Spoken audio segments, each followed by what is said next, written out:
Good day, ladies and gents, and welcome to the 6th episode of Inkwekwezi's Umtiza Forest Trail.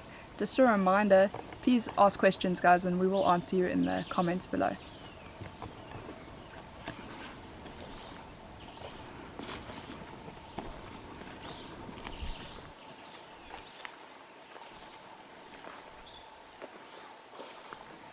Now, this is also quite a lovely tree to find out close to rivers. Now, looks like a normal tree from up close, but if you look at the much younger ones, or if you look right at the top of this one, you'll notice it looks almost cactus-like. So that is very typical of the euphorbia species. This is a river euphorbia, growing obviously close to rivers. So you know when you start finding these specific trees, you know you are quite close to a water source. Now, river euphorbias have been used for many years from the locals to catch fish. Now, it's quite a cheat method if you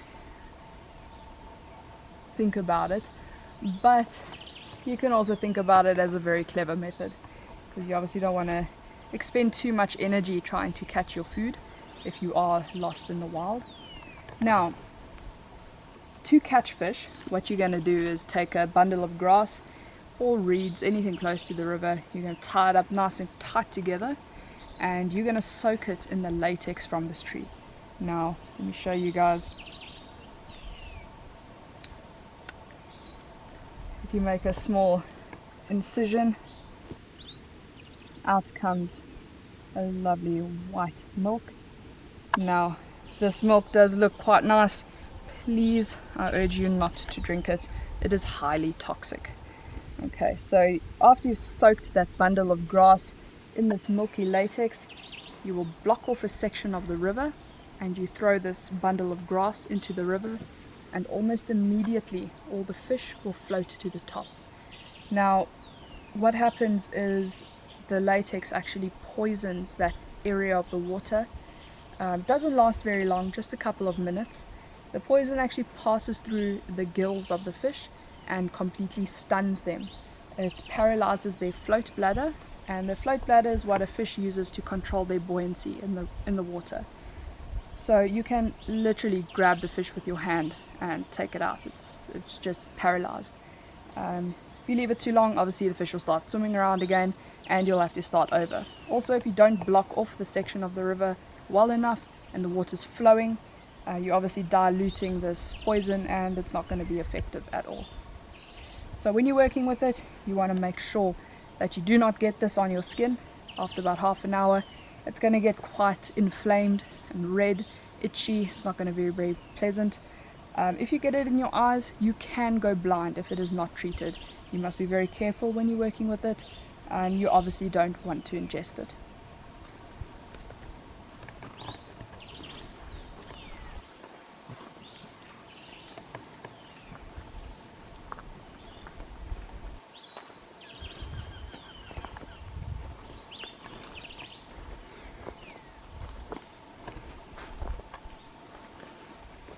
Now, this is quite interesting. If you have a look off to my left, this is what we call an animal path. Now, animal paths generally will lead to water or away from water, depending on which way you're following them. You get usually a couple of narrow paths that sort of join up to a much broader path that most of the animals will follow through to the water. So if you are stranded and you really need some water, you can follow these animal paths. Obviously, if your path's getting a bit broader, you know you're getting closer to the water.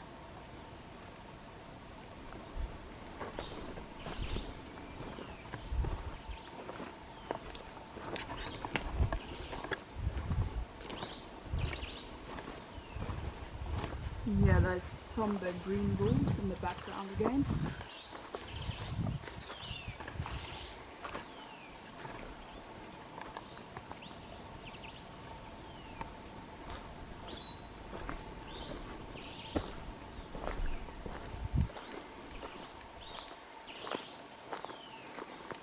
Yeah, you can also see quite nicely what the actual leaves look like of the river euphorbia. Now these little green dots over here will actually turn into their flowers. They've got tiny little yellow flowers, which is nice to see, pollinated by insects. Very nice smell.